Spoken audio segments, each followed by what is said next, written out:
By using technology wisely, we can control our environment, conquer poverty, modify behavior, and alter the course of human evolution and cultural development, and provide humankind with unparalleled opportunity for achieving an abundant and meaningful life. That was out of the Humanist Manifesto 2. And it sounds like some sort of religious dogma. Maybe you agree with that. Maybe you don't. Take a trip with me. Listen to this. Imagine it, if you will. You're walking into one of the great university's large libraries. Now imagine that you saw all these hundreds of thousands of books in these huge library. Now let's say you spent the rest of your life picking out each and every book and reading what's in it. Let's say that you read all those books for the rest of your life.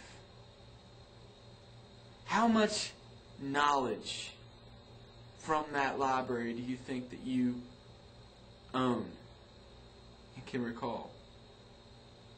10%? 15%? 50%? If you're so bold as to say that you could retain in one lifetime maybe half of the knowledge in one library, that'd be pretty good, I think. But let's think about that.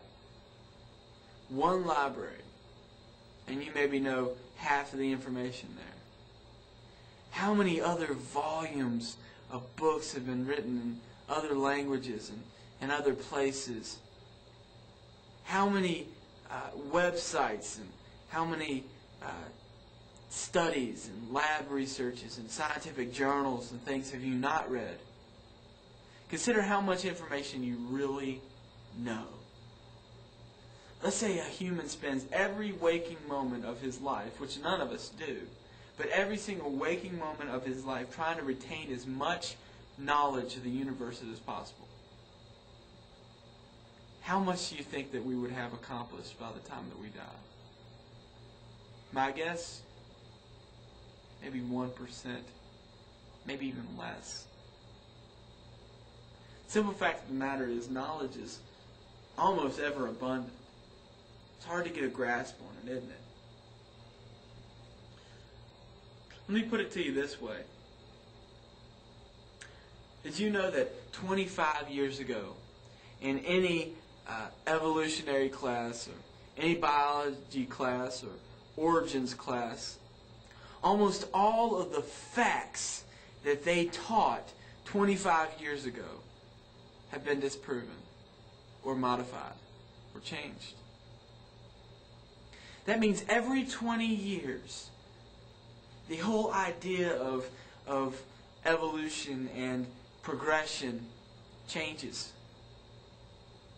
In fact, there's museums in this world that you can go to, and even in this nation that you can go to, and you can look at their exhibits of the horse evolution and the man evolution and the lizard evolution and all these different things, and they even have plaques on them that say that much of this information has been outdated, and we're working to update all of our information to the current facts.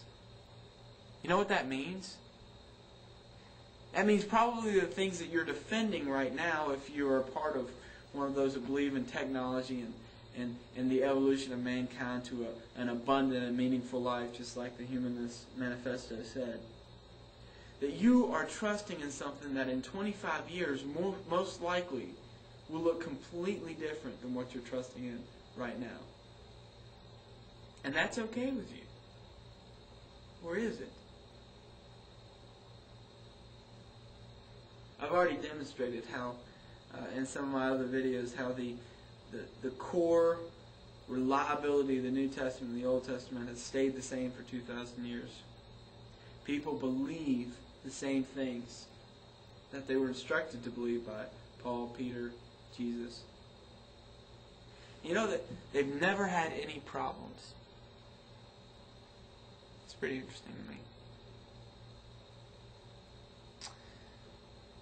Why should we trust things that are ever changing and that very well could look completely different in 30 years?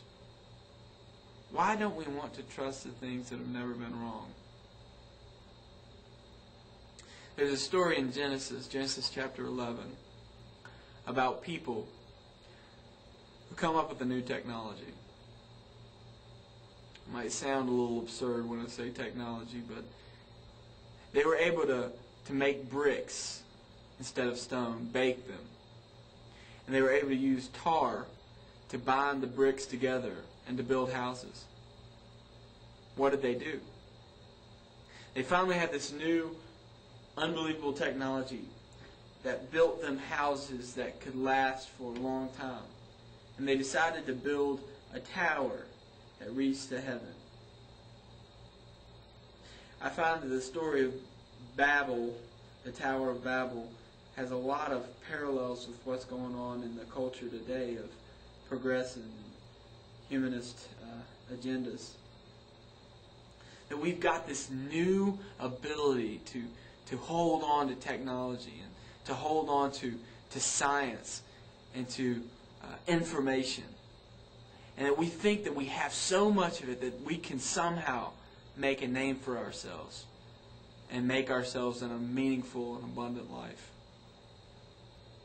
But if you ever stop to consider how much we really don't know,